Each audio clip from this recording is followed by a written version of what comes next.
कभी कभी कोई घटना मनुष्य के जीवन की सारी योजनाओं को तोड़ देती है और मनुष्य उस आघात को अपने जीवन का केंद्र मान लेता है। पर क्या भविष्य मनुष्य की योजनाओं के आधार पर निर्मित होते हैं? नहीं। जिस प्रकार किसी ऊंचे पर्वत पर सर्वप्रथम चढ़ने वाला उस पर्वत की तलाई में बैठकर जो योजना बनाता है, क्या वही योजना उसे उस पर्वत की चोटी तक पहुंचाती है? नहीं। वास्तव में वह जैसे जैसे ऊपर चढ़ता है वैसे वैसे उसे नई नई चुनौतियां, नई नई विडंबनाएं, नए नए अवरोध मिलते हैं। प्रत्येक पद पर वह अपने अगले पद का निर्णय करता है। प्रत्येक पद पर उसे अपनी योजनाओं को बदलना पड़ता है। कहीं पुरानी योजना उसे खाई में न ढकेल दें। वो पर्वत को अपने योग्य नहीं बना पाता, केवल स्वयं को पर्वत के योग्य बना सकता है। क्या जीवन के साथ भी ऐसा ही नहीं होता? जब मनुष्य जीवन में किसी एक चुनौती को, किसी एक अवरोध को अपने जीवन का केंद्र मान लेता है, अपने जीवन की गति को ही रोक देता है, तो वो अपने जीवन में सफल नहीं बन पाता और ना ही सुख और शांति प्राप्त कर पाता है। अर्थात जीवन को अपने योग्य बनाने के बदले स्वयं अपने को जीवन के योग्य बनाना ही सफलता और सुख का एकमात्र मार्ग नहीं। स्वयं विचार कीजिए। जीवन में आने वाले संघर्षों के लिए जब मनुष्य स्वयं को योग्य नहीं मानता, जब उसे अपने ही बल पर विश्वास नहीं रहता, तब वह सद्गुणों को त्याग कर दुर्गुणों को अपनाता है। वस्तुतः मनुष्य के जीवन में दुर्जनता जन्म ही तब लेती है जब उसके अंदर आत्मविश्वास नहीं होता।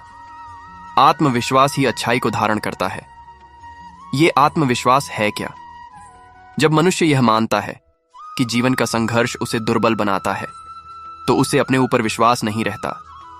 वह संघर्ष के पार जाने के बदले संघर्ष से छूटने के उपाय ढूंढने लगता है।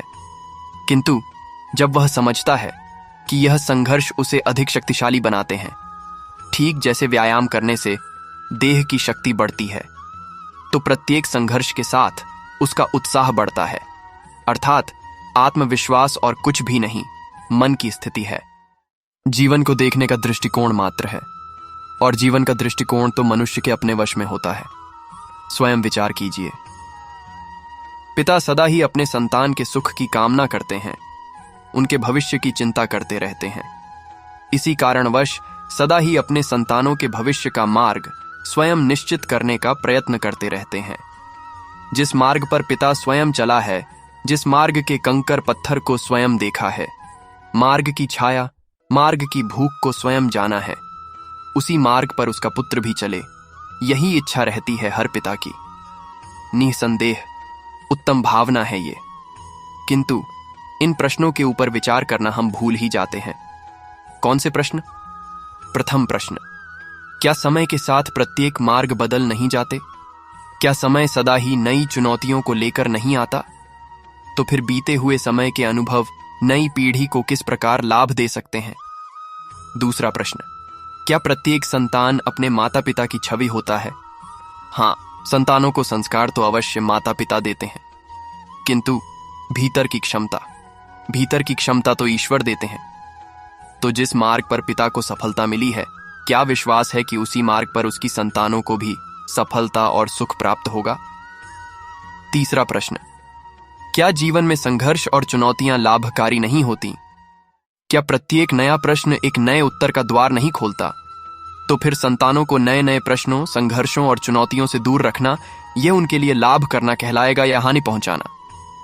अर्थात जिस प्रकार संतान के भविष्य का निर्माण करने के बदले उसके चरित्र का निर्माण करना श्रेष्ठ है, वैसे ही संतानों के जीवन का मार्ग निश्चित करने के बदले उन्हें नए संघर्षों के साथ जूझने के लिए मनोबल व ज्ञान देना अधिक लाभदायक नहीं होगा?